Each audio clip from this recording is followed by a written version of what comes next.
माहिती अधिकार कार्यकर्ते विजय कुंभारांनी माजी आमदार रवींद्र धंगेकरांच्या संदर्भात एक ट्विट केले। नक्की त्या ट्विटचा काय अर्थ घ्यायचा याच संदर्भात बोलण्यासाठी आपल्यासोबत विजय कुंभार आहेत।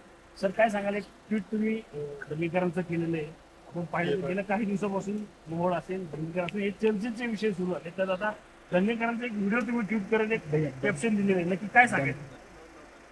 पहिली गोष्ट म्हणजे हा जो पहिला व्हिडिओ झाला तो केंद्रीय मंत्री मुरलीधर मोहोळ यांचा व्हिडिओ झाला की त्यांनी गोखले लँडमार्क्स जी आता जैन ट्रस्टच्या प्रॉपर्टीची बळकावण्याच्या संदर्भामध्ये जी चर्चेमध्ये आहे त्यांचा दुसरा प्रोजेक्ट गोखले बिझनेस बे याची जाहिरात करताना मुरलीधर मोहोळ यांचा व्हिडिओ प्रसिद्ध झाला। मग त्यांच्यावर खूप टीका झाली।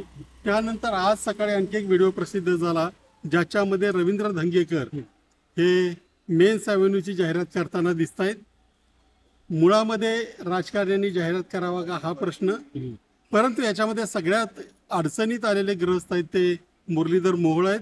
कारण मुरलीधर मोहोळ केंद्रीय मंत्री होते, राजकारणात होते आणि त्यांचे जे संबंध आहेत, आता ते म्हणतात की तो व्हिडिओ माझा नाही नसेल, परंतु त्यांचे जे संबंध आहेत, जी कंपनी याच्यातली गोखले लँडमार्क्स होती जैन ट्रस्ट बळकावण्यामध्ये, त्याच कंपनीच्या दुसऱ्या प्रोजेक्टमध्ये मुरलीधर मोहोळांनी जाहिरात केली। आणि या कंपन्यांचे सगळ्या कंपन्यांचे ज्याच्यामध्ये मुरलीधर मोहोळ सुद्धा आहेत, या कंपन्यांचे ईमेल ॲड्रेस, पोस्टल ॲड्रेस वगैरे सगळे एकच आहेत। आणि हे ईमेल ॲड्रेस केवळ ईमेल ॲड्रेस माहितीचे नाही तर ते अकाउंटचे ईमेल ॲड्रेस आहेत। त्याच्यामुळे या सगळ्या कंपन्या एकच आहेत। त्याच्यातून मुरलीधर मोहोळ हे अडचणीत आलेले आहेत। आणि दंगेकरांचा आजचा जो व्हिडिओ आहे त्याच्यामध्ये असं म्हटलेलं आहे की त्यांनी अशी जाहिरात केली, त्यांच्यावर कारवाई करावी। ते जर अशा कुठल्या कंपनीत असतील आणि त्यांनी जर असं काही केलं असेल तर त्यांच्यावरही कारवाई व्हायला पाहिजे। परंतु आता मुरलीधर मोहोळ हे अडचणीत आहेत। त्यांनी लोकांना येऊन त्यांच्यावर पुणेकरांनी विश्वास टाकलाय, त्यांना निवडून दिलेला आहे। मुरलीधर मोहोळ यांनी पुढे येऊन याच्या संदर्भात खुलासा केला पाहिजे।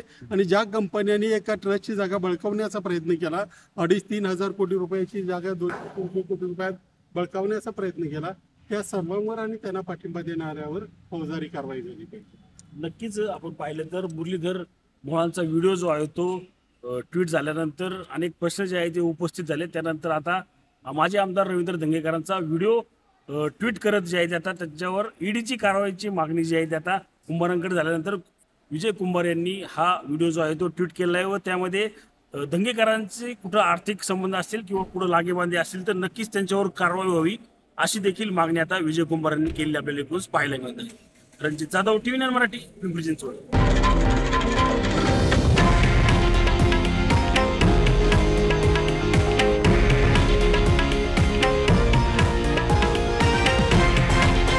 हे आहे देशातील नंबर 1 न्यूज नेटवर्क आणि आपण पाहत आहात TV9 मराठी, एकमेव।